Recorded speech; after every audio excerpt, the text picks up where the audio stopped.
Hello, hello, hello. I have to change my name here.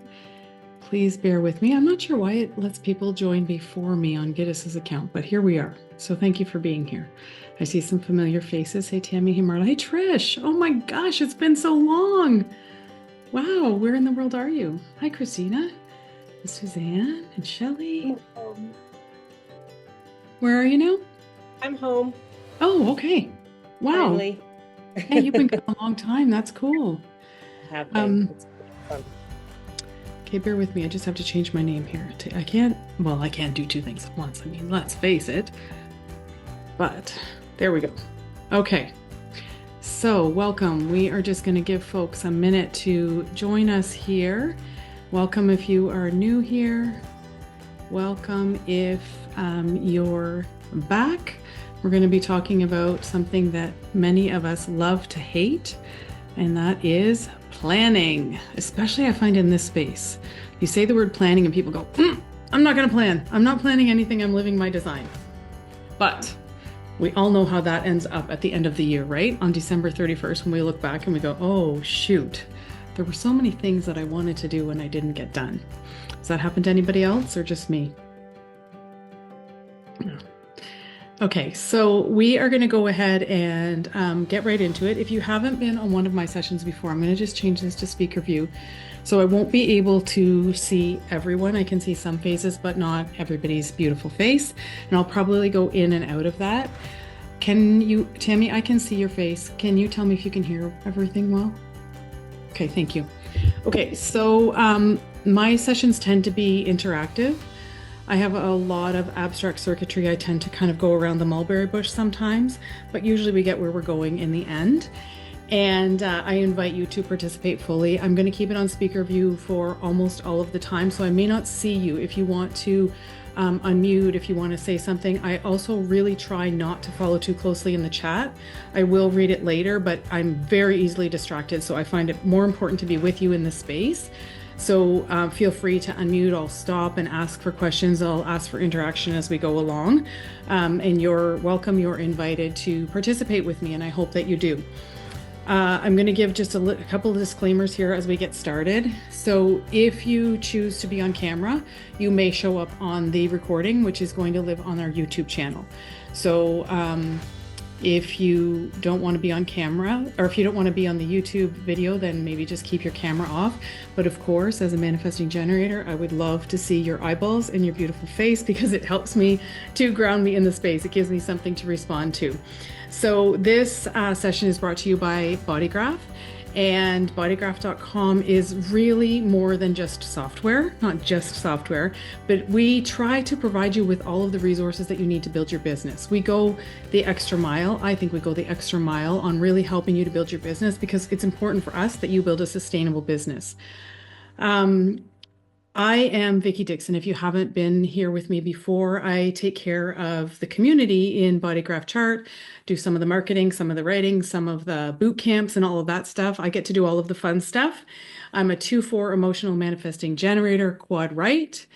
What else do you need about me to know about me? I'm the cross of contagion. I've got a lot of fire and a lot of intensity. I have built 5 consecutive multi-six-figure businesses. And I have kept that mostly a secret because I've been so ashamed that I switched lanes. I've been so ashamed as a manager that I didn't stick with one thing for long enough. So I'm betting that you have something in you that is really a superpower that you also downplay. I'm here because I want you to build a sustainable business. And I really believe that part of that, I really believe that all of that starts with planning your year well. So we're going to approach planning completely differently. I promise you by the end of this, you are going to love planning so much. You're going to hardly be able to wait for 2026 to be able to plan that year too. We're going to give you loads and loads of spaciousness in your calendar as we go through this. Lara is here, I believe, from Bodygraph. And she will be helping you in the chat. She is our genius behind the scenes of social media and marketing. And if you need a link to something, if I mention something that lives in the portal and you don't know where to find it, just tag out Lara and she'll help you out if you need anything at all while we're talking today. I did the disclaimer. speaker view. Oh, the replay. So usually Guinness has the replay up in about 48 hours. Sometimes it's a little bit longer than that. We're coming into the weekend. So it may take a little bit longer to get the replay up, but it will live on our YouTube channel. So you'll be able to access it there all the time. And all of the other replays live on the Business Mastery Hub. So you don't have to have a Bodygraph subscription to be here on any of our webinars. We welcome you always. We want you, like I said, to build a sustainable business. But when you do have a subscription, you can go back through anything that we've done, any of the boot camps, any of the expert webinars that we've had in, Dr. Eleonora, Dr. Karen, any people that we've had in, Amy, and you can find that in the Business Mastery Hub anytime. So once you're logged into your account, you'll be able to find everything there. Okay. I cannot see, I don't know if Kathy Boshanko is here, but if she is, I made sure that I built in affirmations because I know when I forget them, Kathy always is like, where's our affirmations? So we are going to start with some affirmations, and you can feel free to close your eyes, lower your gaze, keep them open, whatever feels good for you. I know that a lot of our people here are QAS people or EFT people. So if you would like to be tapping along as we go, we're just going to start off with some affirmations and then we'll get into it. Okay. So nice, big, deep breath. Actually, let's take two. I always feel like I need to breathe. So I will speak the affirmation and then you can speak it aloud or in your head after me if you like. I plan to succeed in 2025 and beyond. I trust my intuition to guide me through my plan for the year.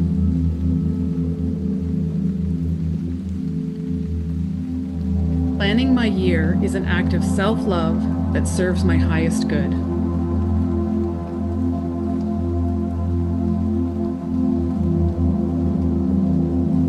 I am committed to my purpose.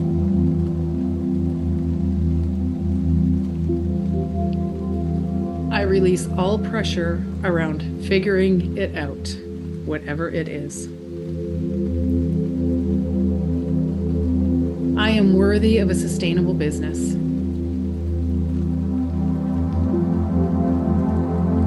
I can plan and still be flexible.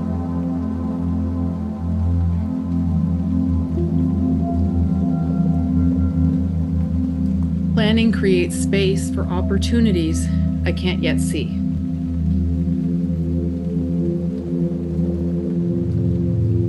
My business is an extension of my purpose, and my plans reflect my highest values.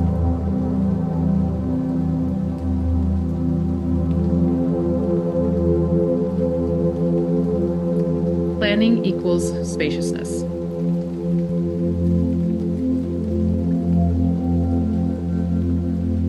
My yearly plan provides the foundation for sustainable growth.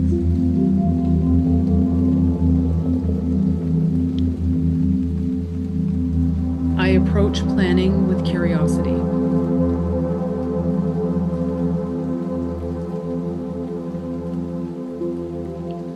I invite the universe to play with me in my business and in my life in 2025. And we'll run through that same series one more time. I plan to succeed in 2025 and beyond.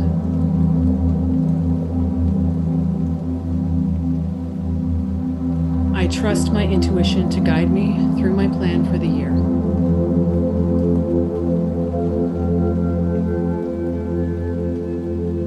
Planning my year is an act of self-love that serves my highest good.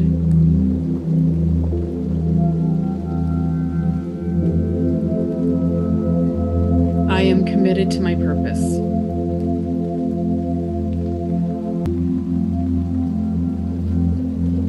I release all pressure around figuring it out.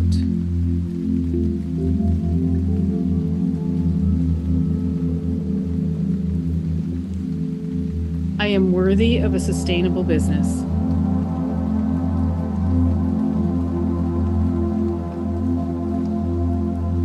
Planning allows for flexibility.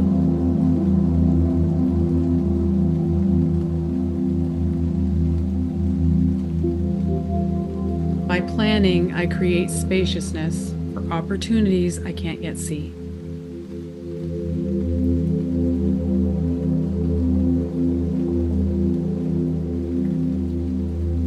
My business is an extension of my purpose, and my plans reflect my highest values.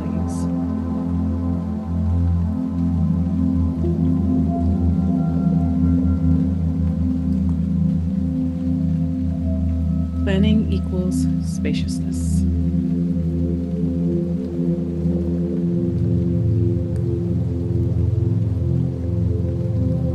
My yearly plan provides the foundation for sustainable growth.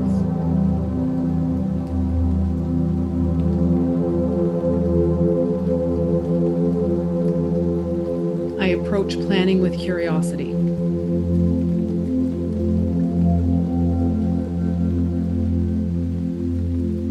I invite the universe to play with me in my business in 2025.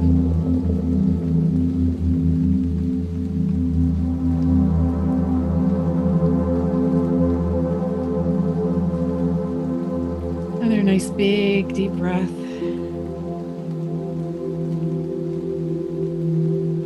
And just coming back to yourself, back to the room, back on camera if that's where you like to be.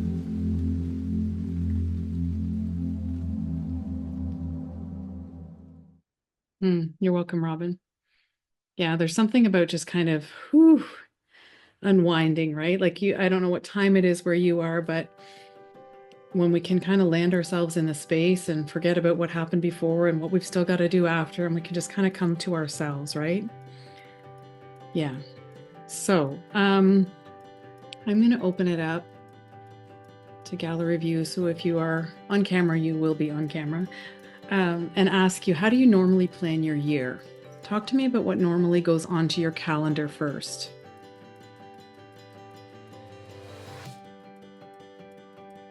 Holidays. Yay! Kid stuff. Holidays. Anybody want to unmute and talk about what they put on their calendar first? You're welcome to. Trish. Travel. Of course you do. Vacation. Vacation. Kids' school breaks. People are saying Birthdays. Birthdays. Yes. Yeah. Yeah. I don't really plan. That's Robin is saying. That's fun. Okay. So I would love to encourage, does everybody have a calendar in front of them? I hope you brought your calendar, your agenda, whatever you have. Okay. Or at least make a list, make a commitment to yourself. I would love for you to put the time for yourself in first, because I don't know if this has ever happened to you, but sometimes you can look to the week ahead. You know, you haven't really planned in any really intentional way. And then all of a sudden you turn the calendar and you look at a week and you're like, oh, well, this is unfortunate. There's no space for me here. I don't have a minute that I can do anything in my life other than do all of these tasks. We fill our calendars with tasks so we can't do the big things in our businesses and in our lives. So in my opinion, your life goes in your calendar first. And when I say your life, I mean you, not your whole family, not everybody that needs a piece of you. I mean you. So in my world, I follow numerology and a lot of other things, but I figure out my numerology for the year, and then I take my rest days as rest days. And those of you who know me, you probably can guess the first fun thing that I put on my calendar that's for me. It's Mimi days. Mimi days are Fridays. So I rarely ever am going to work on a Friday, and I know that, and they are the first thing that gets marked off on my calendar because I know that Friday is Mimi day. And yes, that is for me because it is really important for me to be a part of my grandkids' lives. So that goes into my calendar. My rest days go into my calendar. A lot of people said holidays. I'm not really someone who knows my holidays ahead of time because I always say my whole life is a holiday. I get to do what I love to do, and my whole life is a long weekend or a holiday. But certain things that I like, I know I'm going to take my birthday off. I know if I'm going to take a trip, it's going to be around my birthday. So do yourself a favor right now and either put some things in your calendar or make note of some things that you would like to take time for yourself this year to do. Maybe you always tell yourself you're going to get a spa day. You know what? Once every quarter, I'm going to give myself a spa day and I'm going to do that.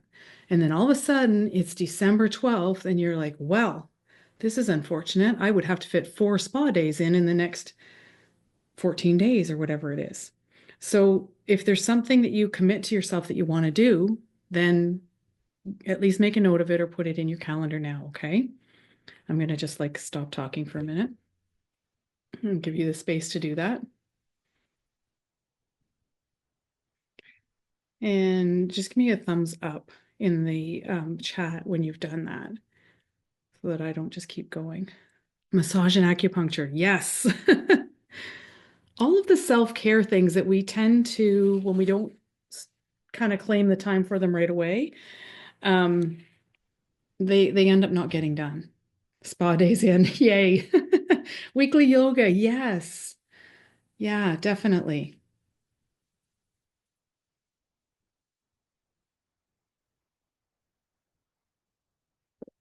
Date nights, date night with yourself. Nice. A spiritual retreat in February and a salon haircut. Motorbiking. That sounds like a dream to me. I love that. Monthly facial.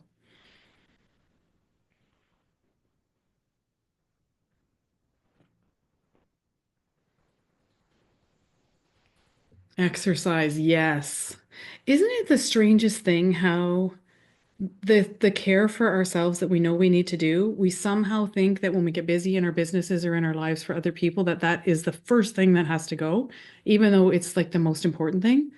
Because if we don't have our bodies and our minds sound, we can't take care of anyone else. And I know we know that, but when we don't plan for it, it's really easy to get like, oh, well, now my next 3 weeks are booked out like crazy. I'll just wait and add that in later. And later doesn't come, right? Um, I made myself notes so that I would stay on task here a little bit. So the next thing is when we look at our businesses or when you look at the week ahead, I feel like the tendency is that you look at your calendar maybe for the week or the month, usually not for the entire year, but you look at a period of time in your calendar and you think of all of the little things that you have to do, the appointments, the like social media posts. Those calendars are very popular now, those agendas where it's like you're going to commit to how many social media posts you're going to and when you're going to write emails and all of that stuff. But this creates a mindset and a whole life really around task, task, task, task, task. So we underestimate what we can do in a year and we overestimate what we can do in a day. And maybe this never happens to you, but I get to the end of that task list in a day and I'm never at the end of the task list. I always have to scoot more over to the next day and the next day and the next day. And then after about 3 weeks of it, I'm like, okay, obviously this is important to me, so it's going to go. But if we start with the bigger things, the more important things first, then the tasks will get done. Because when we have that goal in place, we understand the tasks that need to happen. We're doing it backwards. When we put all these tasks in, when we fill up our days and our businesses with all these tasks that have to be done, and we don't think of the big project that has to be done, then that big project seems impossible. If you've got a launch coming up, and you want to sell something in your business and you're focused on all the little things that you have to do to get that done instead of focusing on the big launch, it's completely backwards. So have you seen that? I know we've probably all seen that, but I think it's teachers that do it where there is a vase and it would be really helpful if I was a slides person, wasn't it? Wouldn't it? There's a vase and they ask, how much sand can you put in this? It's filled with all these different size rocks. How much sand can you put in? How much water can you put in? You have to put the big rocks in and then you put the little pebbles in and then you can fit the sand in and then you can fit water in. But if you start with the sand and the water, you can't fit anything else in. So I want you to think about starting with the big rocks in your business. So what is the big goal? Hopefully more than one big goal, but is there a big goal that you have in your business? So what is that big goal? You got to start from that spot, and then we'll make everything else make that work. So this could be an income goal. It could be a project goal. I'm going to tell you that it's really important to have an income goal. And I know that's not popular in this space, and probably somebody is going to want to lynch me afterwards, but it's important to have an income goal. And it's important that that income goal actually is your income goal and not just something that you are thinking that you need to make because some influencer told you that you should. I need to make $100,000. Maybe, but maybe not. And if you're always chasing that and it's not the goal that's really in your heart, it's not likely to happen. So maybe in your business that number looks like $20,000. Maybe in your business that number looks like $50,000. Maybe it looks like $500,000. But what is that income goal for you? I'm just going to take a minute to check the chat, okay? I need some this year, yes. Yeah, it is a necessity to have an income in business, but many businesses, many times we don't, right? We spend and we spend and we spend and we buy courses. Does anybody else buy courses like crazy? I've accepted this about myself. My 1648, yeah, Timmy, I know you do, Marla, I know you do. It's like this is just a thing. This is just how I'm going to roll through life. Other people buy, jeans or boots or what, like I'm all about the courses, and that's okay. But lots of times our businesses can become an expensive hobby and this thing that just becomes a beast because it's taking all of our time and it's not giving anything back. So let me know once you have your income goal. Just give me a thumbs up in the chat that you've got your income goal. Not buying courses in 2025. I know. I am absolutely buying courses in 2025. Embracing it. Course collector. Yeah. Yeah. I don't know if they're a Manny Gen thing or not. I think there's a lot of reasons that we buy courses. I know for me, I have like 1648 can be a channel that drives that as well. You want the certifications and the courses. There are many reasons for many things, right? Okay, so once you have your income goal, then I would love for you to explore how you're going to get there because you're going to need some offers in your business. So make a list of the offers that you have in your business. And offers can be everything, okay? Offers can be, or the things that you think you might like to create. And this list should not be 37 things long, okay? Um, Maybe you have some reports that if you're a Bodygraph chart subscriber and maybe you have some reports that you could sell. Maybe you do readings. Maybe you do coaching packages. Maybe you have a signature course. What are all of the things that you have for sale in your business? I want you to list those out and the price point they're at.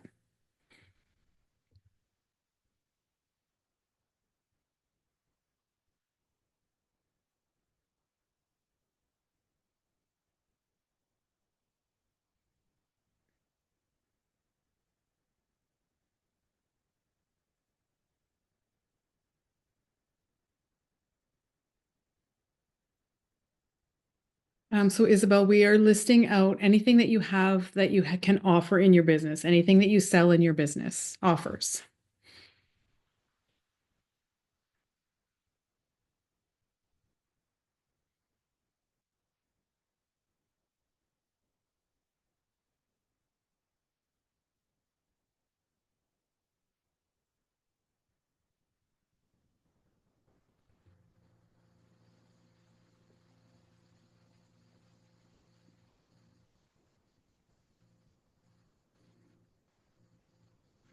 So Jillian is asking, is a range for an income goal specific enough? If it feels specific for you, if specific enough for you, then that's okay. You get to be the boss in your business, always.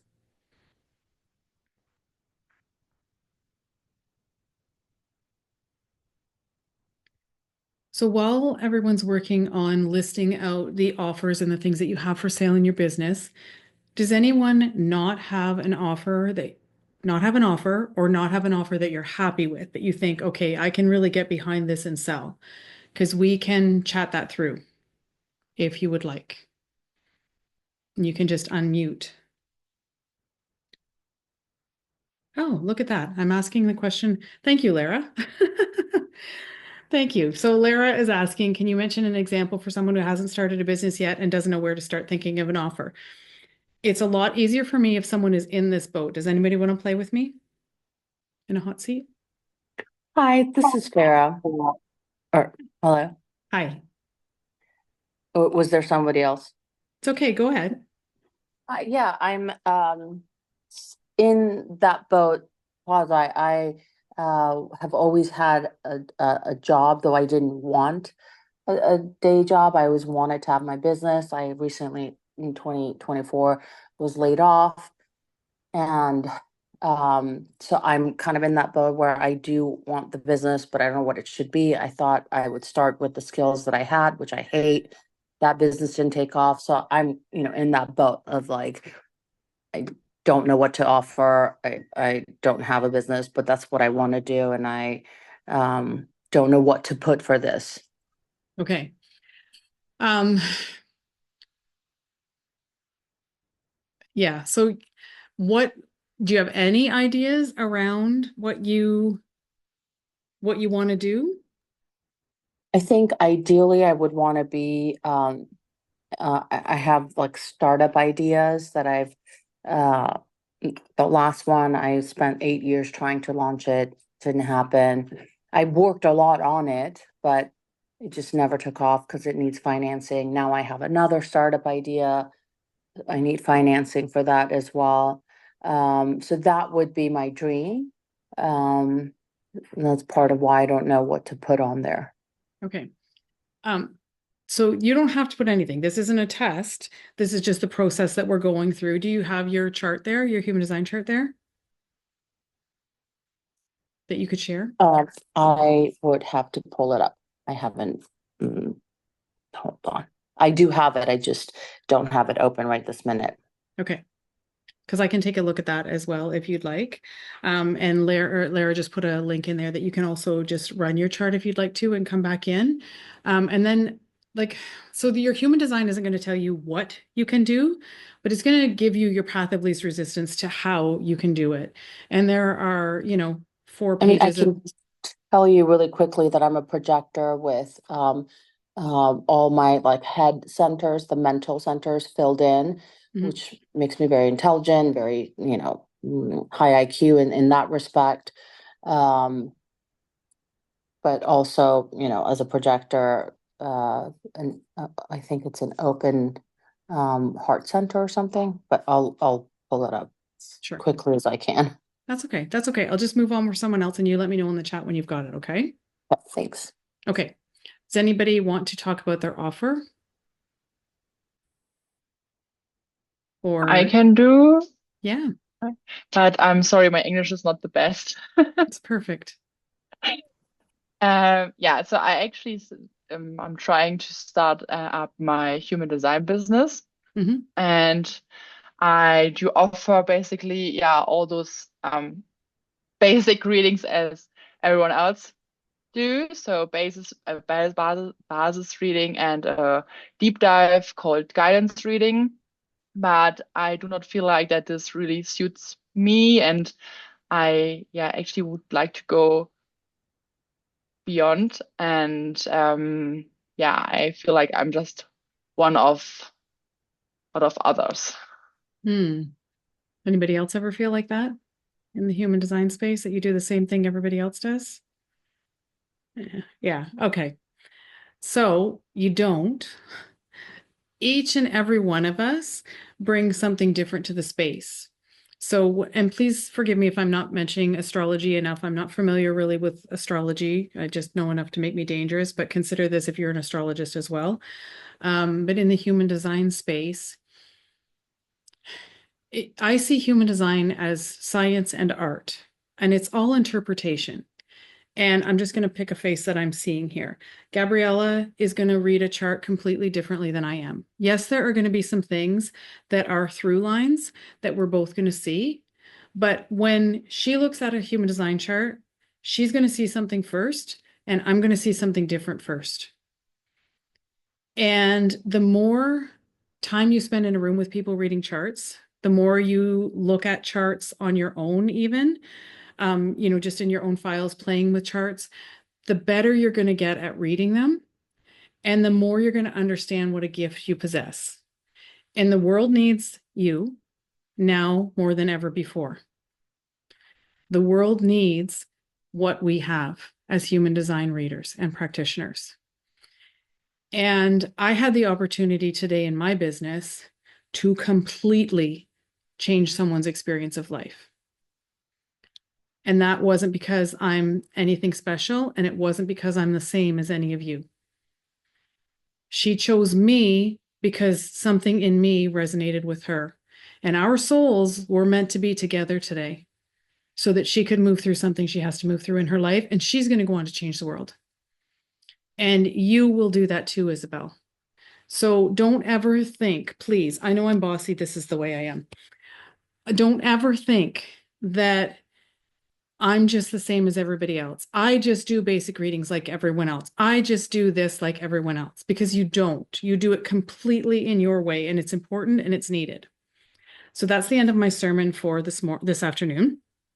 And then Isabel, those are offers in your business. So those readings are offers in your business. Is there something else that you feel called that you would like to create in 2025? Like, is there, I don't know what you do. So are you a coach? Go ahead. Yeah, I actually think about like physical events where I work with a group together. But I think the beliefs that I have is often that I don't know enough to hold like day retreats like this. So I don't know what to talk about, or I think maybe my human design knowledge is not that deep, but I'm daily working on it. So it might be very deep, but I cannot trust in it. So I feel called like for physical events, but also finding my niche where I can really be creative, because right now I feel like I can do everything in human design, but this also gives me not the room for creativity. Okay, what's your profile? 6'2". Okay, I knew there had to be a 2 in there. And what's your background? What did you do before human design? Oh, I can also turn on my video, sorry, and that's more personal. So I studied fitness economy and worked in sales and HR, basically. So trained and coach also people in onboarding phases. But I do not feel like I'm just sitting behind the laptop every day and work for someone else. And I would like to give an impact for others. Mm-hmm. Okay, so I would say, I'm going to ask you, is it ultimately true that you don't know enough to help someone with human design? No, but I cannot just get it out of my mind when someone is standing in front of me, because I'm getting nervous and it feels like I don't know anything anymore. Okay. Does anybody else ever feel like that when they're in front of somebody with human design? Or something? Somehow, sorry, Vicky, Romy. I had the same as Isabel just talked about, and then I just started for me with the people I know, and they just felt like I should tell them about. I asked them, "Do you like to hear something about human design?" And they gave me their chart, and I started to do it with them. And since I'm applying it just for fun, I forget about being afraid, because I'm used to speak for crowds, and it just came to me in a couple of years ago, and now I just get it back, because I think it's a lot of what Isabel resonated very much with me. I think it's very much also in our human design that we sometimes, perhaps women or perhaps whatever, we feel we still have to go for this class and for this class. And now I reached the stage where I just know I have to apply, I have to do my things, I have done enough courses, I get the knowledge out of myself. So thank you for that, Romy. Thank you.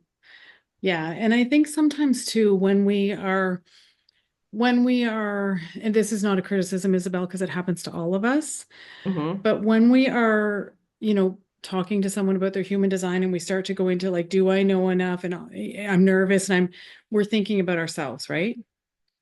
We're not thinking about what that person needs in that moment. and you have something that really is incredible. I mean, how do you feel about knowing human design for yourself? How much do you use human design in your own life, right? I bet you use it every single day and it's changed your life or you wouldn't be here. So when we can get into that frame that like this person needs to know, like, oh my God, imagine if they knew that they actually aren't here to initiate, they need to respond. Imagine if they knew, like I got to work with a second line this week, a 5-2 actually, and she has never been alone in her life. She doesn't know that she need, and I'm like, sweetheart. No, she's like, because I like book hotel things by myself and all this stuff. And she's like, that I can't even imagine being able to do that. But imagine how her life will change because she can do that. So when we let ourselves focus more on what the other person needs, I know it's hard and I know that it's nerve-wracking and all of the things. And just like Romy said, the more that you do it, the more that you trust yourself with it. But where I was going originally, asking your background, was that you have all of these gifts. We all have all of these gifts that we bring to the table. And actually, we don't have a link for this yet. Oh, geez, this chat is going out of control. Sorry. We don't have a link for this yet, but February 10th to 15th, there's a boot camp coming, and it's about choosing your niche, finding your niche. So that's going to help you to really refine, narrow down what it is that you do and bring in all of the gifts. On my personal podcast, I did an episode last week, I think, where I walk you through an exercise. Gabriella, you did it. Good. I walk you through an exercise of finding your gifts. And it helps you to really refine your niche and your offers and see what you're good at and what people come to you for. So that might be a really good resource for you to look at. As for your offers, back to your offers, these readings can be offers, but and then you want to do these in-person things.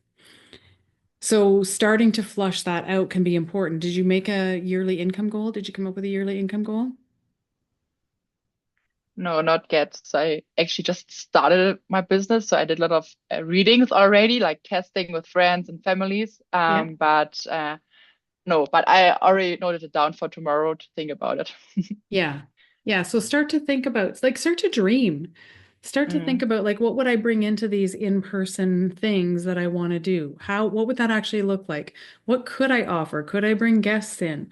And then look at the price points of your different offers when you have your income goal. We're going to go there next to get the price points of our offers and how we're going to get to our income goal. But start to look at that. And are you in the Facebook group? Lara will yep. probably drop the link for us. Hmm. Sorry. I'm sorry, I got distracted by saying that that I was at a recording limit, but that wasn't for me.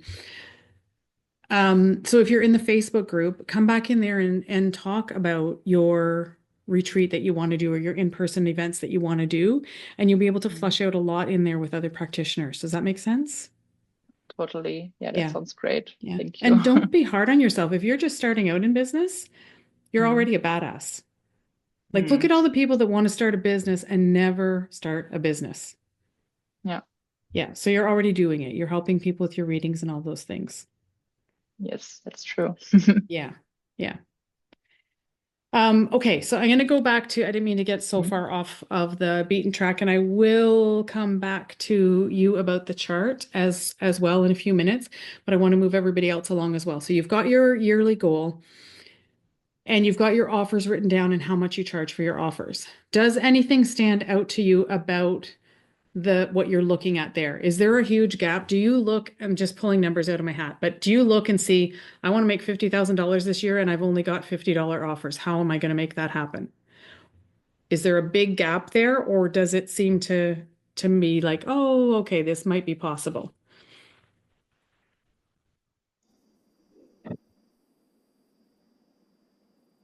I think that's my problem is my goal, my like, I don't know, 5-year goal maybe Yeah. is for my husband to stay home. So he Mm, makes 125,000 right now. yeah. So like, okay, great. I want to work and Yeah. you get to stay home. Nice. And I love shadow work. So Mm, that's my niche. yeah. But I have no idea. And maybe you already answered or maybe February is going to answer the question. But right now I'm charging $66 an hour, and I just don't know how to. And I'm kind of reading the comments, and it feels like everybody feels the same. Like Okay. we don't know how to like catch people or like how gra- yeah, all of Okay. that. Okay, thank you for telling me about the comments because I wasn't paying attention to them. So that's interesting that everybody feels that way. So you would have to work 1,893 hours to Yeah, that make sounds like a lot. that's a lot of hours. Yeah. Yeah, you'll bring your husband home and he'll be caring for you from the bed or a wheelchair or something when you put all those hours in. And I'm an introvert and I love shadow work, but Yeah. I have to rest. And I'm listening to you and I'm like, no, Vicky says you cannot do this. You can't do this. We gotta automate. So I'm trying to find that middle ground and I just haven't found it yet. Okay. Are you doing in-person sessions now? Like, have you got a lot of practice under your belt? I have a ton of practice, but most of the people I have two free groups. And I love my free groups, but most of the people come for free groups. And that's lovely, but I haven't yet been able to grow the free groups into paying clients. Yeah. So you're not monetizing the groups at all? Okay. Anybody else in that boat? Where you give and give and give. Yeah, lots of people are saying that. Give and give and give and give for free and you don't monetize. So that's a problem. So I would love for that to stop for you today, that you're going to come up with a plan. And that might be something that we can do a workshop on as well, but come up with a plan to actually monetize your group so that you're not always giving for free. The hourly thing, this is my experience. Okay. I was going to say this is my opinion, but this is my experience of business. The hourly thing is problematic and you already feel that, right? Um, like to me, that is a low price point to be working from for sure. And how long does it take to do, like, what are you doing for an hourly thing? Are you doing a session on their shadows? Are you doing a reading? Are you doing coaching? What's happening here? Most of it is, a lot of it is intuitive.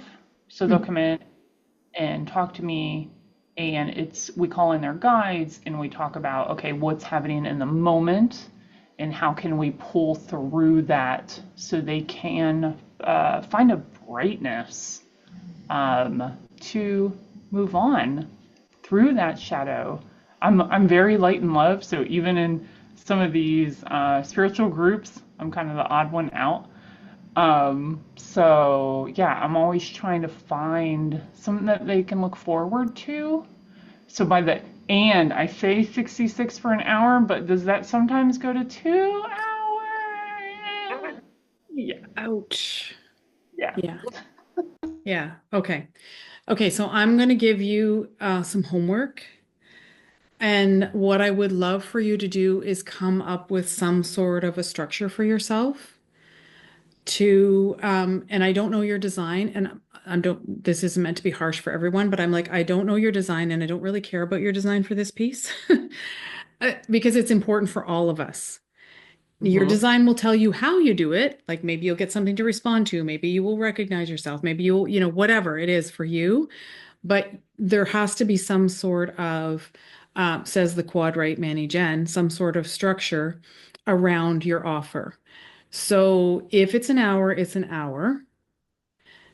And the thing is, when you're with someone and they think they're going to be with you for an hour and you're doing deep work with them, they've probably had enough after an hour. They're not absorbing anything else anyway, right? So that's not actually serving them to keep going and going and going.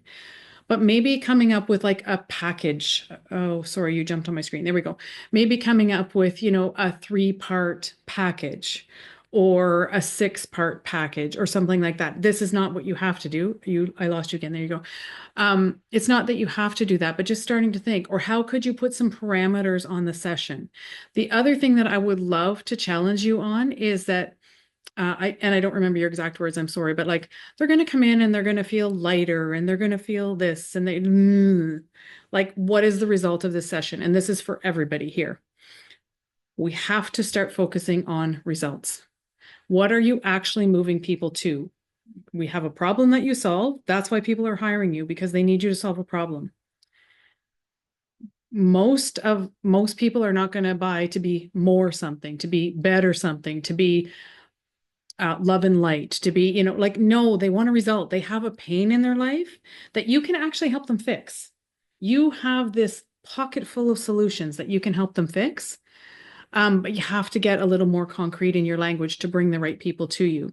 So if I'm not following the chat, but if you're also finding this thing where it's like, oh my gosh, I'm like doing all of these hourly sessions and I'm having a hard time getting people and I'm not making enough money in my business. I wonder what it would mean for your business if you got really crystal clear on the problem that you solve. And your niche has a lot more to do with the problem that you solve than the fact that your customer is a blonde who drives a Subaru who has 2.5 kids.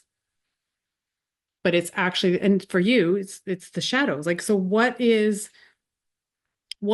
living in those shadows preventing your ideal client from doing or having in her life or his life? What is it stopping them from? And they probably don't know that it's a shadow. They don't walk around thinking, oh gosh, if only I knew what my shadows were doing in my life, I would be golden. No, they're thinking, holy crap, why can I never bust through this? Why do I keep having the same fight with my husband? Why are my kids driving me crazy all the time? Why don't I have the job I want? They actually have actual pains that they want you to help them with. So that's a lot of homework, but think about the problem that you solve, the result that you can offer, and how you best offer it. Because it's not serving you to work at this price point, and it's not serving your ideal client to keep coming through and like there's no system for him to actually grab a hold of and know, okay, when I get through these 6 sessions, I'm going to be able to do XYZ in my life. Make sense? Totally does. I'm a 4-1, by the way. So that Foundations. works for me. Mm-hmm. I like getting down, and I do that in my life, so why don't I do that in theirs? I don't know why we do the things we do and why we don't. I don't know. If I could do that. Yeah, Lori. Thank I just you. had a question, Vicky. If you could give us an example of how, like, what offers do you have and how do you make up that 6 figures that you are able to make with your business? Yeah. Okay, so that's a great question. Thank you for that. So, and I am going to take you through the planning process as well. Okay, don't let me get to the end and not do the planning process that I promised you. So, in my business, what do I do? So, I have some reports in my business that I've created with Bodygraph, and I sell those mostly through email sequences. And I know that I just recorded a podcast episode about this, but I'm not sure that it's gone live yet. So my reports sell mostly in my email sequences, and I give people a discount within that email sequence to buy it in a certain amount of time, because people will move on a deadline more than without a deadline. I'll tell you how I plan as well, because that will help you to understand this. But I have a signature course. That's not really a course. It's like an experience or something, immersion. I don't know what it is, but it's something. So I have that, and I do readings, which I love. And I mean, so many people will say, oh, you can't do readings because they're not scalable. I freaking love readings. They're one of my very favorite things. I got to do 2 today, and it was just like, it lights up my soul. So I offer readings. Voxer days. So I have Voxer coaching days where I had 3 this week actually, which is a little bit much. I did not plan.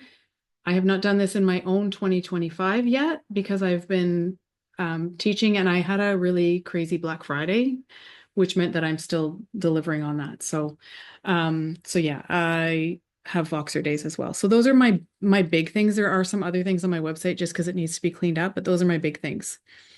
So what you're going to do with your, and I will come back to like how it all adds up to six figures, Lori, but I want to bring everybody along. So what you're going to do once you have your yearly goal is look at your calendar. You've got your life planned in there. You've got your fun planned in there. You've got your holidays planned in there. Break it up into quarters. Break your year into quarters and choose what you're going to focus on each quarter in your business. So you can do this and flow with your human design strategy. And I'm going to take you through a personal example, okay? So my course is called Content by Design. I teach you how to leverage your human design in your messaging. And I was set to launch it in August of last year. I knew that I wanted to launch it in that quarter. And it just wasn't coming together. Like it just, I don't know, the timing just wasn't there for it. And it would have been the third time launching it. Like there was no mystery around would it sell or wouldn't it sell. I knew it would sell, all those things, but just something just seemed off. We all have an aspect of divine timing in our designs, right? So I just acted as if this was going to be launching at some point. I did all of the things because it was already on my calendar.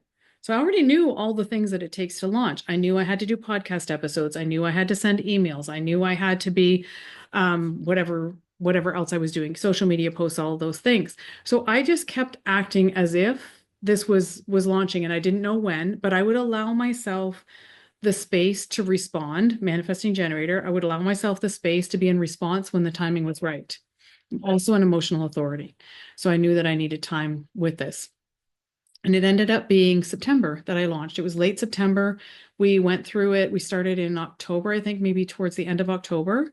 And I gathered the best group of women I've ever had through it. We had, I think, 14 new people through it, kick-ass women, killing it in their businesses. We had so much fun together.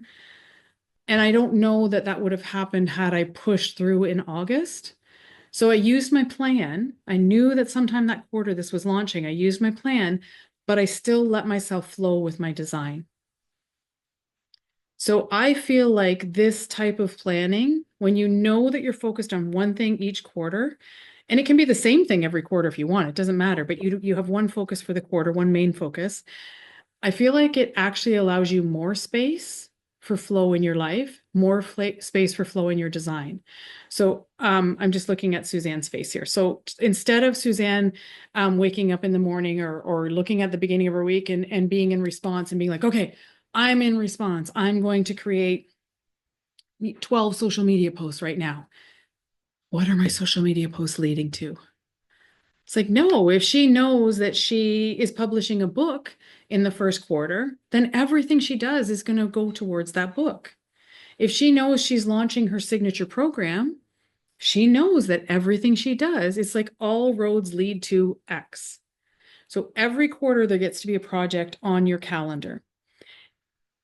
And when you know the price of that offer that you have on your calendar each quarter, then you know if you have a problem or a solution at the end of the year for making your big dollars.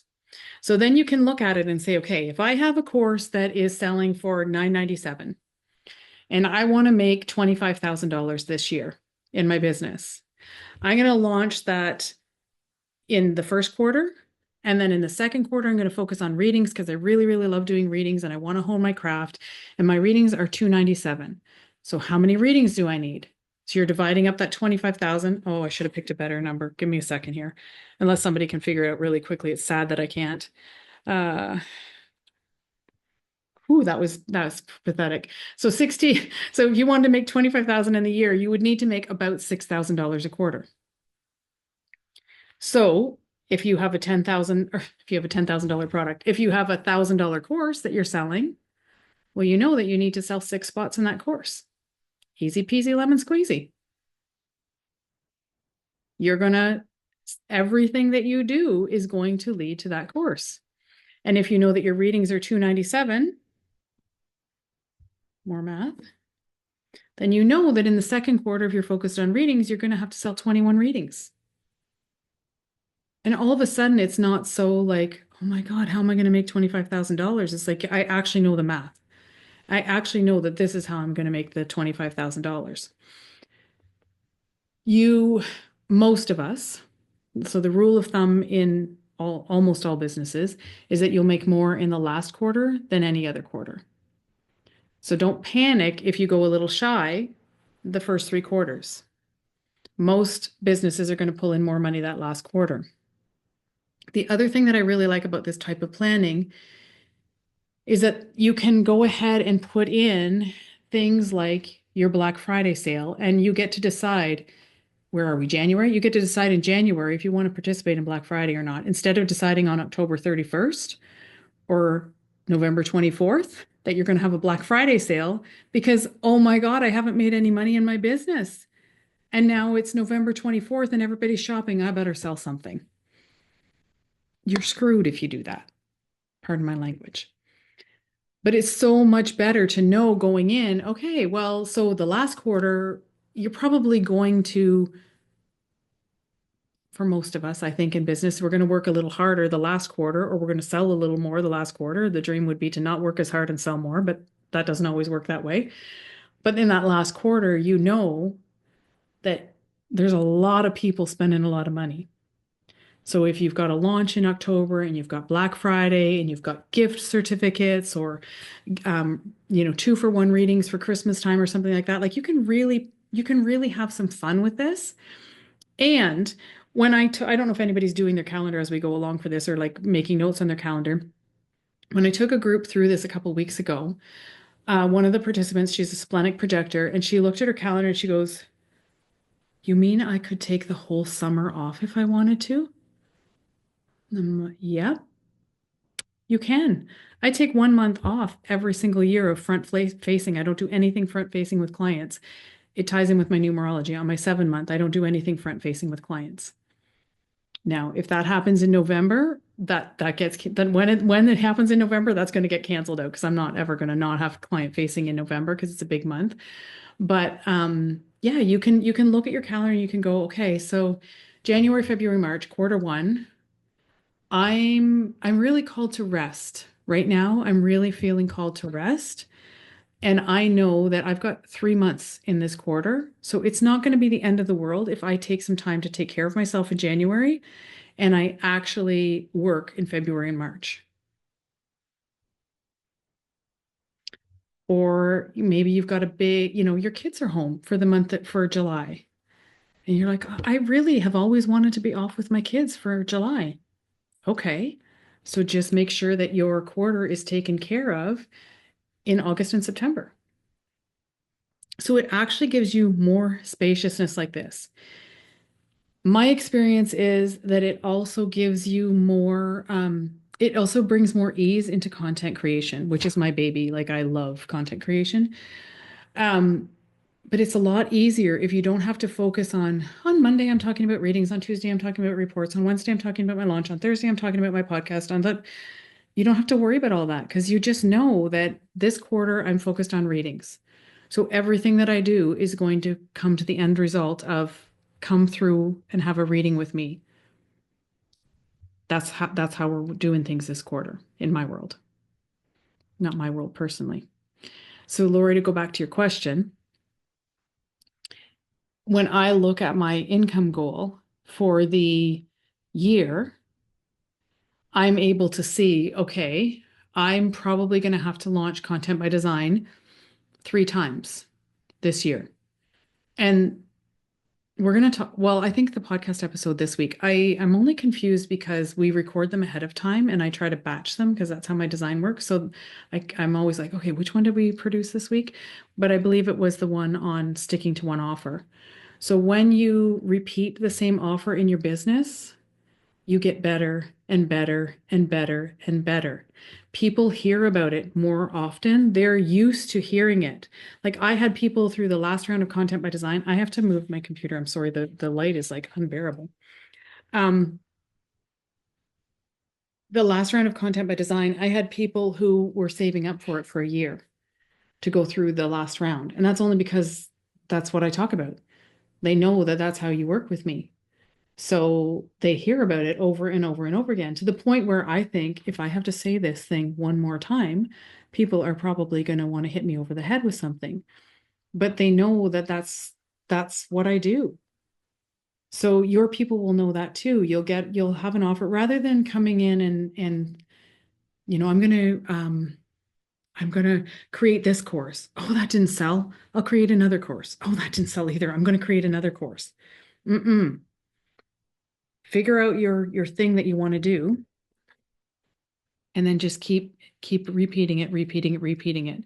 And that's how you get into the bigger income brackets because you get momentum behind you.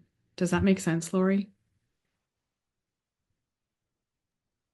Yeah, I was just wondering, as Manny Gen, how you don't get bored. Oh, well, I never am bored. I'm always doing 1,000 things, so I'm never bored. Okay, so as a mini gen, how do I not get bored? Well, okay, so every single round, I have to change this. Just bear with me for a second, okay? Oh, there, that's better. It's a rare to see the sun here, so. Oh, there we go. Okay. Tammy, can you still hear? Thank you. Okay, so every single round that I have done of Content by Design has been completely different. It's exactly the same course. It's pre-recorded modules. The women, they're always different. You get, like, I bring people through for life, so they're stuck with me, but they come through again and again and again. But the new people, it's always different, and it's always completely different. I work with live coaching. So the pre-recorded modules are there, but it's the live in the room stuff, and it's always different. So sometimes they need more human design, sometimes they need more copywriting, sometimes it's a mix of both.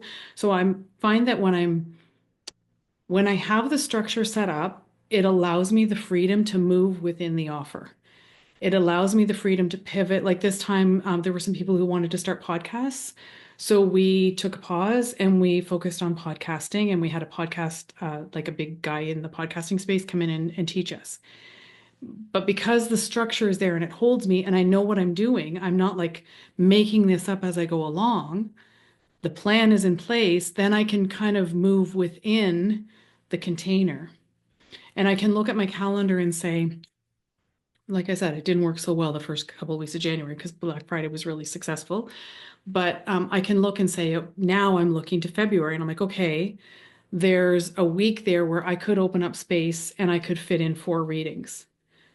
So I will, so that keeps me, I don't want to say busy, but like it gives me something different. And I find that with human design too, right? Like it's never the same because everyone you meet is completely different and they're at a different crossroads in their life and you're working on something different with them. So I don't find I get bored at all. Plus I have my Mimi days on Fridays that keeps me from being bored too. But in my business, I honestly don't get bored. Gosh, I feel like I'm long-winded. Okay. So we have chosen the income goal. You've looked at your offers. You've looked at the pricing of your offers. And you've divided your year into quarters. Do you have in place kind of a loose plan? Do you see how you could fit some things into different quarters to offer things at different times in your business?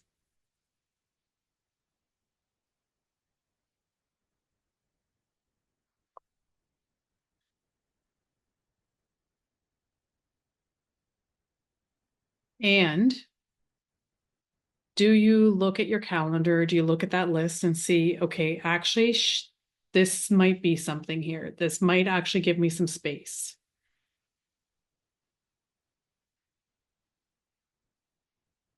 Two heads are nodding, so that's good. 3 heads. Yeah. So it really does. My invitation to you is to start to play in the energy of this. You're going to see the holes where if there's like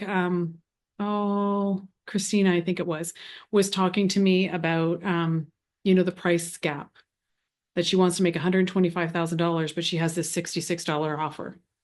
So she knows that her work is in refining her offer. She's got to get that to a place where it's one, helping more people or helping people more fully, and two, serving her financial goals a little bit better. And she might need more than that one thing in place, right? So look at that and see, okay, what actually, and if you've been, this is just kind of a shout out to you, that if you've been at this a little while and you're still undervaluing your services, I'm going to invite you in 2025 to start to raise that up. I'm a big fan of introductory pricing, of always saying, these are my introductory pricing. You'll have the opportunity to sell a whole bunch, as my daughter would say, that's HO, whole bunch of stuff when you're about to raise your price. So don't just ever, again, I'm bossy, don't just ever raise your price. Tell people you're going to raise it. Give them notice. You will sell more in that period of time than any other time in your business. My readings are normally, I'm just saying this, my readings are normally $197 and the price is going up to $247 next month. Book yours now at the old price. Book yours now at today's price. And you will book a lot of readings in that period of time. If you're just starting out in your business and you know that you need to do, you know that you need to get really practiced, you're not feeling confident doing readings, put a killer deal on. Do something that's going to push you out of your comfort zone, that's going to bring in some money, and it's like trial by fire. If you've been here for a while, you have heard me say this, so I apologize. And Trish, I do see you there. I apologize if this is a repetition for you, but the best thing that I ever did when I was starting my human design business was the 12 Days of Christmas. And it was, I think I'm pretty sure I sold 11 of them, like 11 different people. And it was 5-minute audio readings of a different piece of their chart every single day for 13 days over Christmas time. And let me tell you, the gates that I didn't know before I started that, I sure knew them when I was finished. Like it just made me, and it made me look at a chart and be able to see something really quickly. And it made me so confident. So if you're not confident in reading human design charts and you have a human design business, all it is practice. That's it. It's not some special gift that somebody else has that you don't have. It's just that you haven't been in front of enough people or doing it enough. And I would love for you to get paid while you do it. I would love for you to get paid while you hone your craft. Not that it's about me. Okay, so I'm going to go to Trish. We'll open it up for questions. And if I know that I've got somebody to come back to about a chart as well, but we'll open it up for questions. And then if there's something I didn't answer about planning, please come out and talk to me about it, because I tend to do that. Trish, what's up? Okay. Hey, thank you so much. I want to share that I have come so far since I first started attending these webinars, and I've missed a lot and I've been gone, but I actually have my offerings and I have my prices, although they're close to what the final price is going to be, I think. Yeah. And I know how much I need to make, and the number is big, and it freaked me out. And I'm like, oh my God, I'm going to have to just, give 100 readings a day. But I went through, like you said, with the quarter, and I broke everything down. And I just took, for example, only readings. If I did only readings, Yeah. How much I would need to do a day, because I only want to work 4 days a week. Yep. And it really only came out to like 3 of my top readings a day. However, my issue, I chilled out. It's like, oh, I can do this. I can do this. Thinking, I always dream big and things usually happen somehow and I get by. But I need to be serious about this, because this is my new business. And I've had it for, a few years, but this is the year that it's going to take off. And with that being said, so I got the big plan, and I just have to trust that the people will come. That's my thing. And, we did the social media stuff and whatnot. I've been doing my own social media. But I just have to put it out in the universe that the people will come, because I don't have I've sold one $3 report. And yeah, so I'm working. I hired someone to help me with a new website who does human design, specializes in human design and all that. So it's like, it looks so good and I'm so excited, but I freak out a little bit because the people aren't here yet. But being a projector, the people that are meant to come to me will come, and I need to just chill out. And the whole wait for the invitation thing, is kind of hard too. So that's where I'm at. Thank you. You're welcome. Thanks for sharing. So the invitation starts with you. The recognition starts with you. So you make sure that you're recognizing yourself for all of the things that are awesome about you. That's really an important piece of the puzzle. Does anybody else feel like that? Like, oh my gosh, if only the people would come, I'd be golden.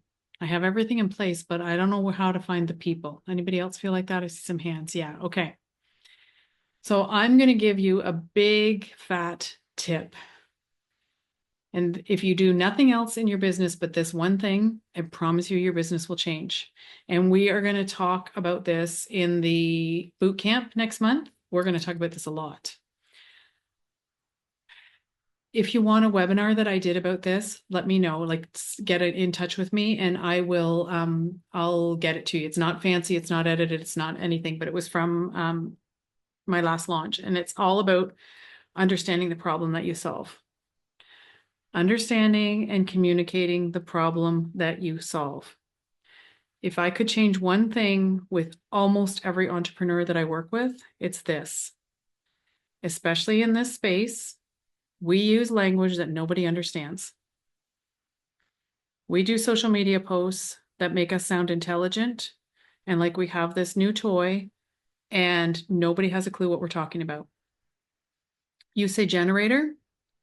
I had a client once and she had someone look up what is a generator, Google what is a generator, and it came up with, like what a generator is that you plug into your house that actually provides electricity. That's what it was. So there is a problem that you solve. There absolutely is a problem that you solve. So I know that for some of you, you're really new in your business, and you may not have clients that you can go, oh, okay, well, my top clients were struggling with this, this, this, and this. But you can look back at your life and you can see what you have always been good at. You can see, excuse me, you can see when you look at charts, what are you drawn to? Like Christina said, shadows is what she sees. Somebody else is going to look and see purpose. Somebody else is going to look and see relationship troubles. Somebody else is going to look and see something else. So choose a problem that you will solve. Your human design is a really big clue into why you're here and what it actually is that you deliver. I don't know if you knew that or not, but you can actually look at your own human design for this too, right? And if you're having a hard time looking at your own design, get somebody else in the group to look at it with you, because it's really hard to look at it and see your own gifts, right? You can look at your design till you're blue in the face and you're like, oh, I don't know what I'm good at. And then somebody else comes in and they go, well, here it is. This is what you could, not like you're a nurse, you're a doctor, you're a librarian, not that, but how you do what you do. So get really clear in your content on the problem that you solve and use the languaging that your ideal client would use. What I'm going to use she. What is she saying about herself? How does she describe herself? When you say this thing, what makes her go, oh my God, she's in my head? She knows exactly what I'm dealing with every day. That's how your people will find you, is that you're very clearly talking about a problem that they're dealing with. And you're focused on the result that you actually offer. So the result that you offer is not fluffy. It's not love and light and unicorns. It's a better relationship with your partner, more money in your bank account. I'm seeing Kelly's face, a plan that actually works. Kelly has planners by type. They're awesome. A lot of other things too, but but that's one of the things that she does. So what is the thing that the result that people actually get when they work with you? What is your intended result? I wish somebody was stroking my hair. I see Lean getting her hair stroked. Does that make sense? What time is it? Oh, geez, it's 10 after. I'm sorry. I know I still have to go to your chart, Princess. Ow. Tyranny, I'm going to go to you, and then I'm going to open it up for one person to have a quick hot seat, like 5 minutes or less, about the problem that you solve. And then we'll close out, okay? There was a hand up. Did you still want to talk to me? Hey, Vicky, how are you? Good, you? I'm well, thank you so much for this webinar. So my motivation is desire. I'm a 4/6 mini gen, and I have desire motivation. And I noticed that I do not do well with planning, because I was in my transference, and now I want to like set the tone of this year, actually being in my design. So when it comes to applying my motivation to planning for this year, am I planning, of course, like everything that we talked about, but I'm still trying to actualize what that looks like for me. Like, am I planning what I want to feel when I'm doing these things, or am I just planning the experiences I want to have? Could you give me a little clarification on what it means to have desire motivation and applying it to planning? Sure. Not my specialty, so I'll open it up for anyone else if they have something for you there. But I think that you get to decide. I think that so many times we kind of lean into our design, and we almost use it as a, well, I can't do this because I have this in my design, or I can't do that because but your motivation tells you how you will do it. So what do you desire? Or what do you desire in 2025? Do you desire the money that you want? Do you desire the feeling that you want? Do you just, I mean, we all always desire the feeling, right? That's why we're going for the money, we're going for the relationships, we're going for the goals, we're going for, is because we want to feel a certain way. So what is your heart's desire? What do you want more than anything else in 2025? This is like a little side note, but I had meant to mention this. 2025 is a 9 year in numerology. So 2025 is a lot. There's a lot of healing energy in 2025. And it's about bringing things over the line, bringing things to completion, cleaning up all those projects. Sorry, Manny Jens, cleaning up all those projects that are sitting there unfinished. So what is your biggest desire as you walk through 2025? And only you can really decide that. Thank you so much. That makes a lot of sense. Thank you. You're welcome. Robin. Hi, I think I just raised my hand to be in the hot seat. I don't have a question, just wanted to be in the hot seat. Sure, to go over the problem that you solve? Yeah. Okay, let's do it. Okay, so when I really think about this, I think I have a hard time finding like the tangible one thing that I'm doing with my clients.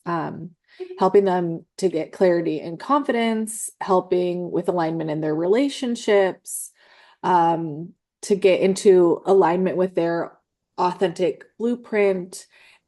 I think one of the things that I really focus on is practical integration. You know, a lot of people come to me and they are a little bit familiar with their human design, but I really help them to integrate and embody the information and do the deconditioning work that needs to come along with that. Like, it's fun to find out your human design, but it's just like more information that's just, you know, sitting in your head until you go out into the playground of your life and start applying it. So I'm a bit like, I have courses, I have coaching sessions, I have one-off readings right now. I just had a baby, so I don't want to do readings. I'd rather focus on my group courses and the things that are kind of self-automated. But like I've got all the things built, they're amazing and wonderful, and then I struggle to get like where are my people? So I know that this is something that I need clarity on, is like speaking directly to the heart of that person who says, "Oh my God, Robin's in my head." Yeah. Can you tell me a little bit about your design? Yeah, I'm a 6'3" sacral generator. Mhm. I can take a screenshot of What my. are your channels? I have 44 to 26, channel of transmitter or design of a transmitter, 11 to 56. My favorite. Oh, me too. I love that. That makes me so curious. 42 to 53, 3 to 60, and 18 to 58 are my Okay. channels. Okay, that's cool. Okay. So are your people fairly familiar with human design then when they come to you? No, no, they've Mm. like looked at their design. A lot of the people have a very big following on social media from previous life. I'm 6'3", so like my previous journey. So I get to introduce people to human design. If they know about it, they barely know about it. Okay. So I don't know anything in your world, but I'm just going to give you some things to think about. I wonder if you're talking further ahead than they are. I tend to do that as a 6'3", forget like where I was at the beginning versus what I know now. Yeah. And what kind of tipped me off to that, one of the things that tipped me off to that was the word decondition. Yeah. Okay. Nobody knows what that means. We Okay. say it because it sounds fancy. It sounds human designy. It's healing. They know what healing Okay. means. Okay. And like integrating their design. Like when you were talking about the kind of work that you do, I'm like, oh, okay, well, she's working with people who are really familiar with their design. But so there's a disconnect, in my opinion. There's a disconnect there. I think you need to probably back up the truck a little bit, probably back up the truck a lot if you're bringing people through. And you can totally talk about how human design might be this fun tool that you just discovered, but there's a lot to understand here. And I'm going to walk you through a process where you're going to get to use it in your real life so that you can live it instead of just learn about it. Because I feel like in the space when people come into human design, I get this from people all the time emailing me. They think they need to learn human design. And I'm like, you don't need to learn human design. You need to understand your design and how it works and what it's going to do for you. So that would be one little thing that I would say is that, and then the other thing that I would say is, why do your people come to human design? What makes them like, what do they want? What's out of order in their life? This is the part that I have a hard time with, of like niching into one thing, if it's relationship or money, because I help a lot of different type of people. And so this is something that every time I try to dive into this, I'm like, oh, don't trap me into one person. Like I just want to help the people who intuitively feel connected to me and like want to work with me. So I know I'm blocking myself there because I can't get as clear speaking to somebody if I don't choose. I suppose that a lot of it goes into relationships, whether that's personal relationships or as a parent, your relationship with your children or your business relationships. A lot of times it's unlocking yourself to understand how you best function in the world, but then taking that and understanding how your spouse functions, how your children function, how your coworkers might function. So I suppose it might be more relationship, but I also work with a lot of entrepreneurs. That's where I really do a lot of my coaching and help them through their business with like an intuitive human design blend. I don't know. Robin, just for what it's worth, as soon as you said that, I was like, oh, that sounds amazing. Where do I sign up? Whereas before you talked for 15 minutes, I was like bored, right? Not that, nothing personal, but for what it's worth, I think that was perfect. Okay, that's very helpful. Thank That you for first one, the whoever you relationships, are, princess. understanding Thank you. yourself. Yeah. Okay. Okay. So you're I not received that.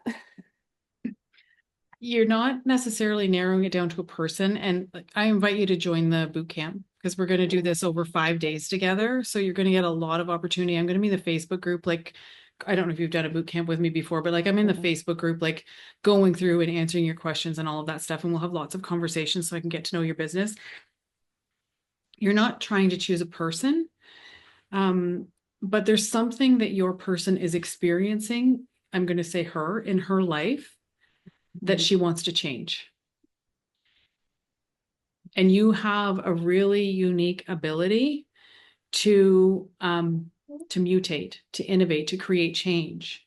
It's not there, it's not there, it's not there, and whoosh, it's there. And you know what needs to happen. You can appreciate the cycle. You can see what needs to change for someone in order for them to win at life. And you can craft a story around it that helps to move them forward. So for you, it's about, I'm just trying to see that common thread, because there's probably some common thread there. And yeah, human design is going to help in every single area of their life. But there's something that lights your soul up that your person needs you to do for them. And it might just be like they will tap into that innovative force that you are just by being in the room with you, and you will see what needs to happen, what needs to change in their life. Thank you. This is powerful. Thank you. You're welcome. You're welcome. We'll work on it more in February, okay? Yeah, absolutely. Yeah. Okay. All right. We'll go to Mila, then I'll go back to the chart, then we'll finish. If you have to jump off, please feel free. I know this is really incredibly long. I'm sorry. Yes, Vicky. Well, so very similar to Robin, actually. I don't work with human design. This is my first time here. You popped up on my email. I was like, oh, like my sacral energy was like, oh yes, I need to be there. I'm actually a coach. And for me, I feel I'm a manifesting generator, and I feel that everything is all over the place all the time. So it's hard for me to be concise with my messaging. So I know for sure that I love empowering people. And recently I had this kind of inside discovery that most of my coachees and people in my life come to me for advice regarding their career and professional development. Uh, my goal, personal goal, is for people to do what they love and under like their own terms, because that's what I achieved for my career professionally and now as an entrepreneur. But it's hard for me to, when people ask me, like, what do you do? It's like, well, I work empowering people, but also this is like the professional career thing. And then also redefining their view of success, because it's not only about career. So I don't know if you have any tips or guidance on how to get concise, because it's very hard for me, especially in social media, when you have to be, 60 seconds or 30 seconds kind of messages. That freaks me out a lot. Okay, so there's a lot of stuff there. What problem do your people have when they come to you? Why do they come to you? Because they need to fall in love with what they're doing, what's happening in their life. So, well, the people that have come through coaching has been more on the, I want to create the life of my dreams, but then when we focus on something, it's their career. They want to either find like their dream job kind of thing or raise their salaries. But then other people that come to me, it's because they know about my professional career. I haven't shared my professional career on social media. Until now, I kept things separated, but I closed that kind of chapter of my life, being a dependent, having a dependent job. But people there come because they see me successful, or they saw that my career went up very, very fast, which now I'm like making peace with, yes, like I'm successful. That was amazing.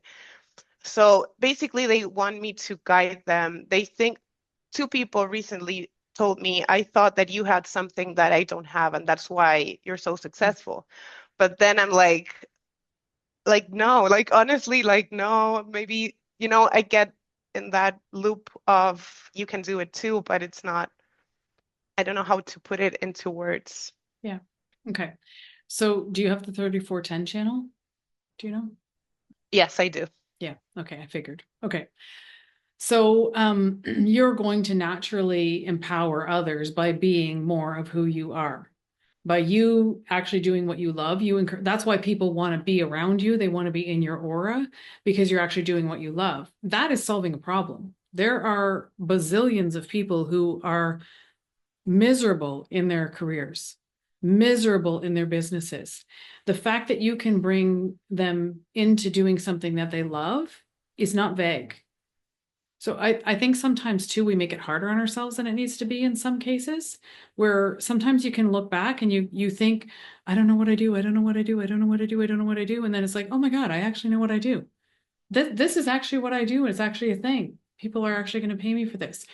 So it would be helpful definitely in your content to speak to the pain that they're in, to speak to the point that they're at that makes them know that they need you, but also focusing on the joy and the pleasure that comes from doing what you love.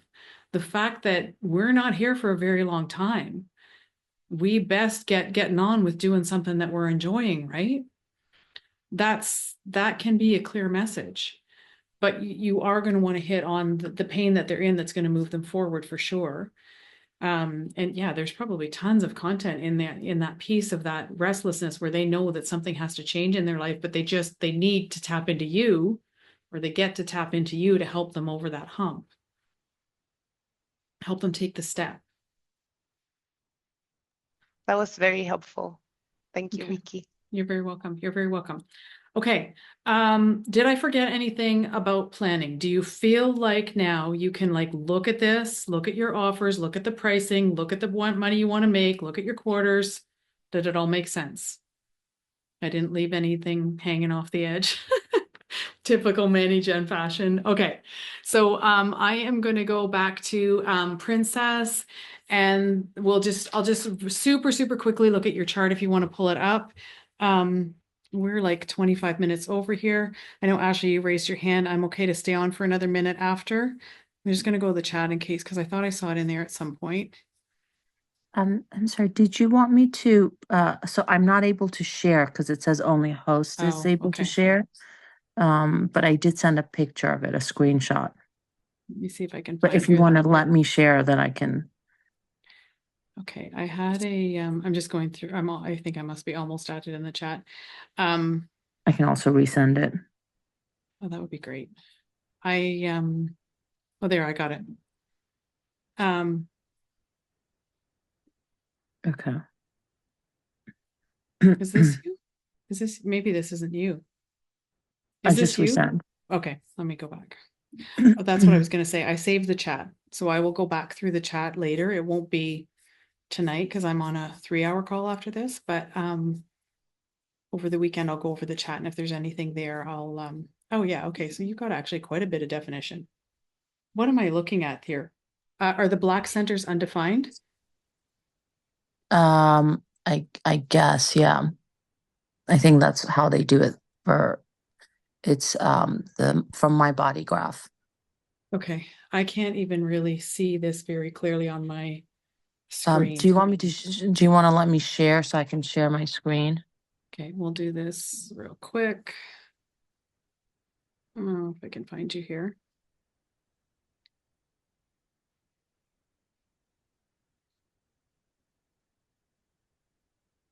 Here we go. And anybody else? Oh, I didn't mean to do that. Jeepers creepers. How painful is this? No, it's not allowing me to make you, to allow you to do something. This isn't my Zoom account. So that might be why.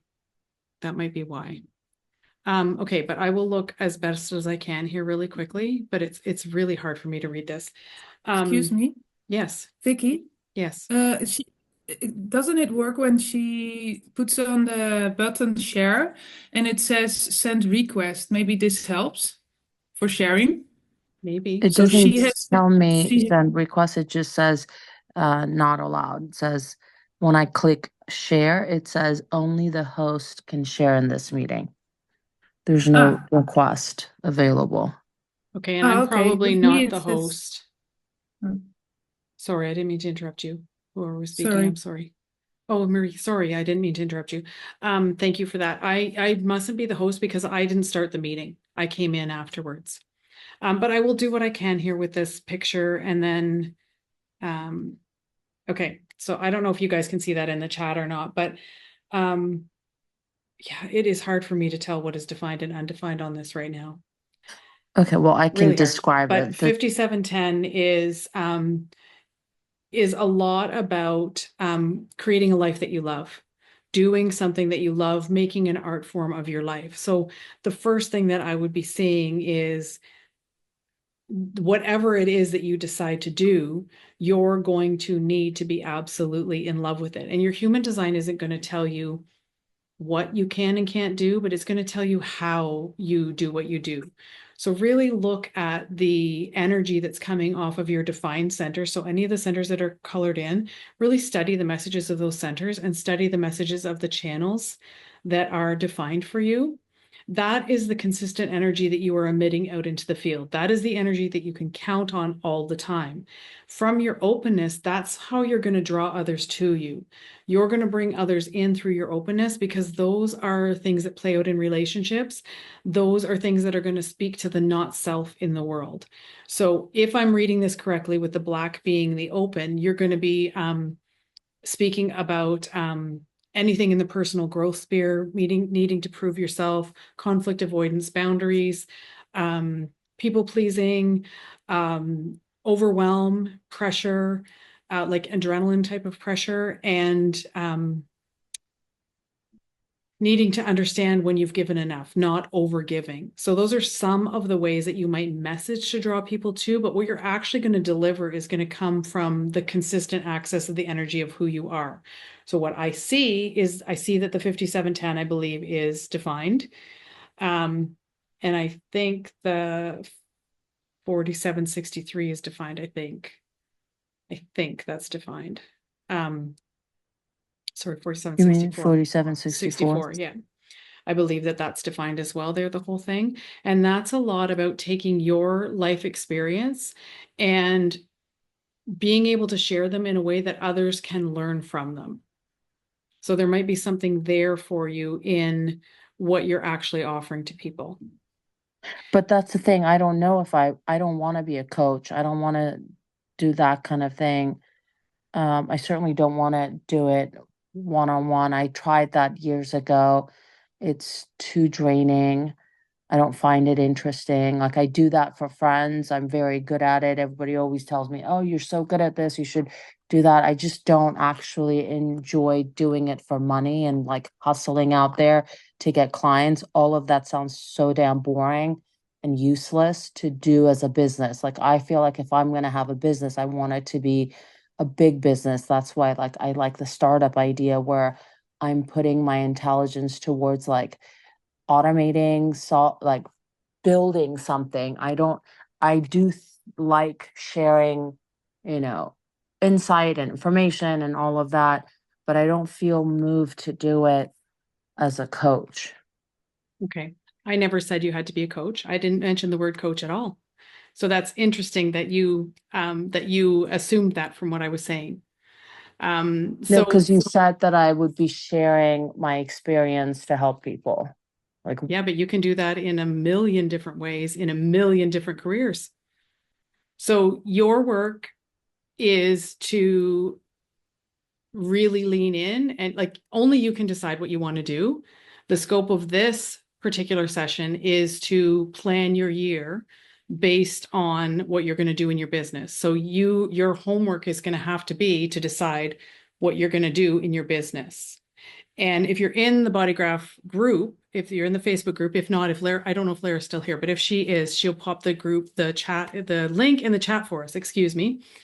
And you can join in there and you can put your chart up and ask everybody to take a look and see what they see. Some people have put in the comments, I think, for you here in the chat, what they see in your design. But your design doesn't tell, like none of our designs tells us what we do.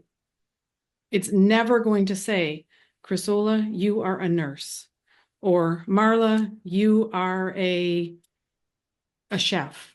It's not going to do that. It's going to tell you how you do what it is that you do. What is your path of least resistance? How can you use your energy and how can you use your superpowers to draw others to you so that you get to use your energy the way you want to? And I know that that's not what we want to hear. We want to be able to be like, this is your purpose and this is how you go about your purpose. But that would take all the fun out of life, right? So that's what I would say for your homework is to just start to play in the energy of and go ahead and pop your chart into the group, have some conversations there around what you're going to do because there's a lot of wisdom in this group. 1,300 people I think in there now with a lot of wisdom. Yeah. Okay. Okay.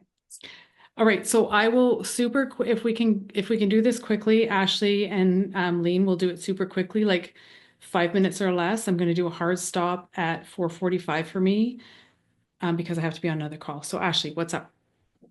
Yes, so I'd love to have any advice that you could share. So I'm just started my business last year. Didn't make a lot doing it. I felt like I gave a lot away for free, and I'm in my second year of my business and also pregnant, so I'm due in March. So I'm trying to figure out I'm a manifester, honoring my design, honoring my rest cycles, like, and honoring the time I'll obviously need, and having my child, like just how to keep my business going. Since I love what I do, but I have also undefined will center as well too. So with the undefined saint girl, undefined will, and then a baby coming, I'm just trying to figure out how to navigate this year. Okay. So you said that your business didn't do a lot last year? Yeah, I mean, I started it in April, so and it was more, I felt like I did a lot of like local like networking to try to connect with community locally. And I did maybe $1,000 between like the readings and only sold like one reading report. So yeah, I'm just trying to figure out what to do without burning it all down per se. And my business is a mix of human design and feng shui. And I felt like I gave a lot of like kind of freebies out to like people I know to try to think that they would influence other people to come into it. But I feel like I'm gaining awareness in my community of who I am and what I do, but I'm just not converting or selling yet at least. So. Okay, what's your profile? 4-6. Okay. So I'm just going to give you some questions to kind of ponder, because I think we can only do so much no matter what our human design. Your body is working very, very hard right now. It sounds like you have another little person in your life there, at least one. So yes. yeah, there are seasons in our lives, right? No matter what our human design, there are seasons in our lives. So how can you give yourself permission to let this be the season that you're in? And maybe this season, I don't know how much you want to work. I don't know how much you want to be on your phone or online, but maybe this season is about growing a community around you, because that's going to be a huge piece of how you build the business that you build, is having the right community around you. So, how old are you? Can I ask you that? I just did. 37. Okay, so you get to be really, really uncomfortable in your life right now, trying to integrate all of these lessons that you have, right? And this is probably one of the lessons that you get to experience, that you get to work through as you go through life, is how am I going to balance this all? But growing your community is not nothing, especially for a 4-6. That's not nothing. So even if that's all you did from your phone while you're in this phase of your life, it's doing something that's going to give you a foundation to stand on. And like, I love the feng shui. We have Laurel. I don't know if she's here tonight, but she's feng shui and human design too. It's such a cool niche.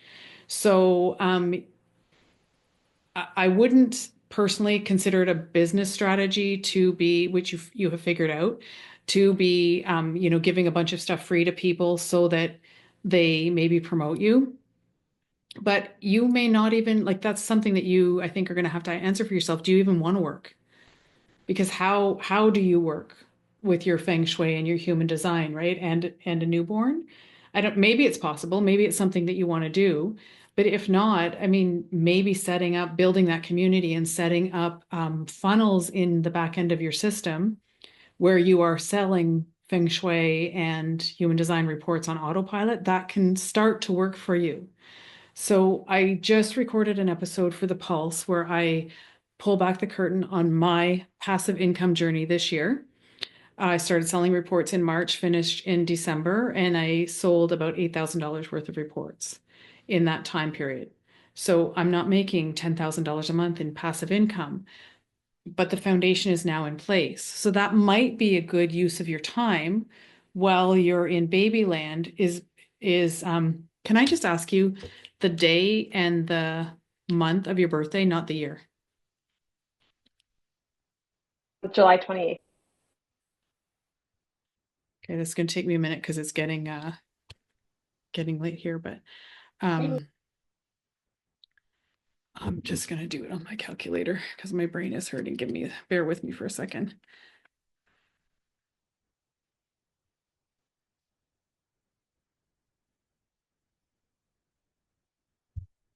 Okay, so your personal year this year, numerology wise, is an 8, and that's all about power and money and karma. And in year 8, it's like be careful what you wish for because you're going to get it. And then collectively, we're in a 9, so wrapping things up, bringing them to completion, lots of healing energy happening.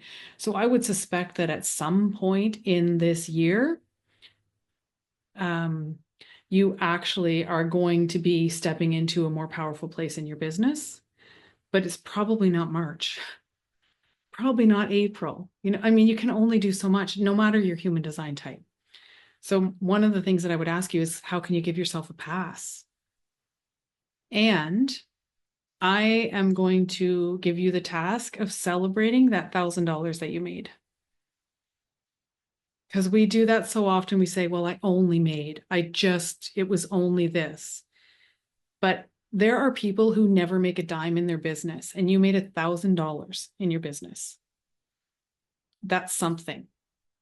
So celebrate that. Let yourself care for yourself while you're in this season, and maybe work on the foundations. If that calls to you, maybe work on the foundations, getting some of this stuff in place as you move through and enjoy your stage that you get to be in. I can tell you, as someone who has kids in their 30s, that you are going to blink and it's going to be over. Yeah. Yeah. Well, thank you, Vicki. I appreciate it. You're welcome. You're welcome. Good luck with your baby. If we don't see you before, I hope we do, but if we don't see you. Thank you. I'll be around. Good. Lean. Do we have time? I will Is make that okay? time. Yep. Okay. So I'm a 5-1 generator, and I have all my centers open, and the defined ones are the G center and the sacral ones. Oh, cool. And the 2 channels I have is the 34 and 10 and 5-15. And I tend to get a lot of like inspiration for a lot of products. And before becoming a mom, I could like launch like all the time. Then I took 2 years out of business just to be with the little ones, and now I'm coming out again. And listening to you saying like one thing like a quarter, I'm like, oh no, I cannot just only do one thing. But my energy also feels like, oh, there's also something nice in it. But I wonder with my design, if you see I have that rhythm, like I would love to have like more than one product, but I just wonder it might also be because I'm so open that I'm feeling all these, oh, I could solve this and this and that. Like, yeah, so I just wanted your perspective. Yeah, if you have any. Sure, always. So you can do more than one thing a quarter if you want to. So I like to have one focus, but then, so say for me, Content by Design is launching the end of January.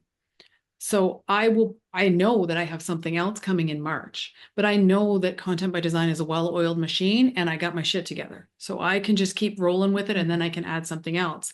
I know that there's a week in February where I have space for 4 readings. So I think that I'm glad that you asked this question because it helps me to clarify for everybody else as well that like once you have those big rocks in place, if you want to put more little rocks in, then have at it. But you're going to feel less scattered if you know what the big focus is. So if you have, I don't know what you have, but like, let's say that you have a course and you launch the course and you're like, oh, actually, I still have energy and I'm kind of called to do this new thing that I'm going to absolutely love. I'm going to launch that too. That's okay. Or maybe I'm going to build this report because I'm responding to all of these people in my community saying this one thing that they're struggling with. So I'm going to launch a report and I'm just going to see how it goes.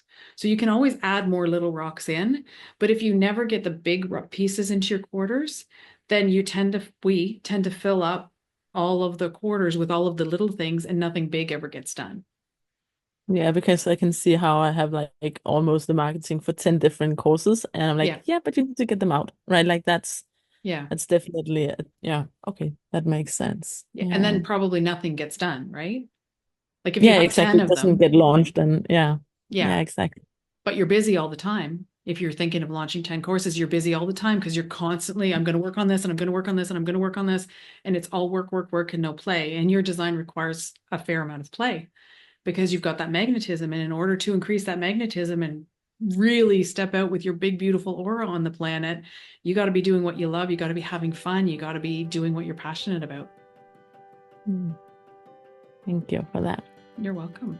You're welcome. Thank you for being here. You have a really nice energy. It was really beautiful to be here today. Thank you for that. Good. You're welcome. Thank you. My second line appreciates you recognizing that. Okay. So I think we are going to call it a day. I apologize that this went so long, but I appreciate you being here. And I have saved the chat, so I'll go through it sometime in the next couple of days. Please use the Facebook group. There are brilliant, brilliant souls in there who are so great at helping everybody out, right? If you've got something you're wondering about, if you wonder something about your chart or your business or your life, pop it in there. If you just want to have a conversation, if you want to connect with people, do that in the Facebook group. We would love to have you in there and active with us, okay? All right, thank you for being here. I appreciate you. Have a good night or morning, day, whatever it is. Thank you. You're welcome.